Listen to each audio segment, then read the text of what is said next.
Welcome Ananya to the show. Day two, all expected results as we thought. But there was a scare in that Pakistan versus Thailand match when Pakistan got all out for 145. Yeah, it was a bit of a scare. Looking at the scorecard at halftime, Pakistan 145 all out. Alia Riaz kind of rescuing them again.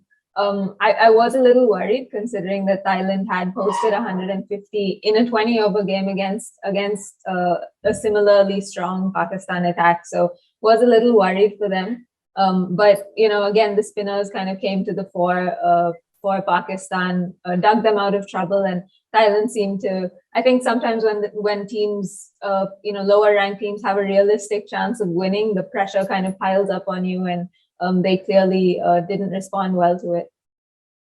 So, but you were always positive that Pakistan should be winning this. Alia Riaz.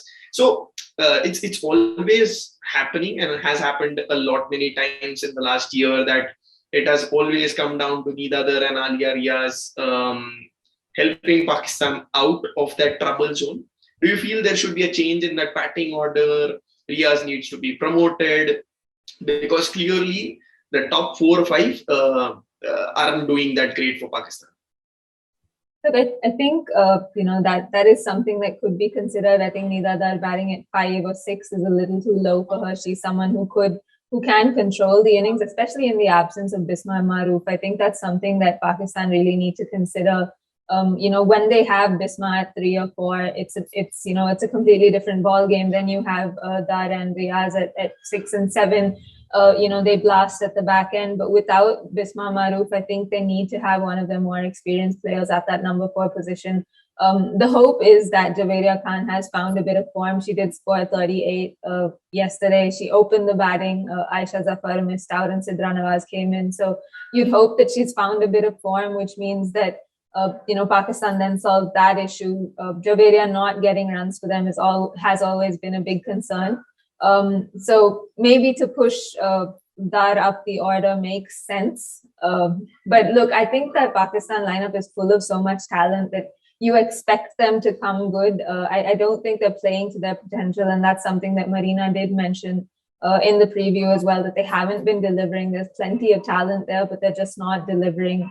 And that's the concern with Pakistan. So hopefully, the win with points on the board, it gives them a bit of confidence, because had they lost against Thailand, I think the World Cup dreams could have been shattered.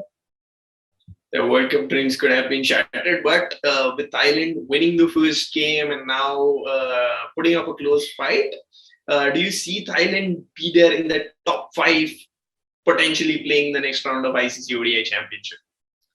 Look, they've shown the potential to, and if they continue to play in the way they have, you'd think that they'd manage a win in the Super 6 and then sneak their way into that top 5. But like I said in the preview as well, that I feel like it will be a bit too much for Thailand to do, especially if they go into that Super 6 without any points, which feels like it's going to be very likely unless they upset Bangladesh.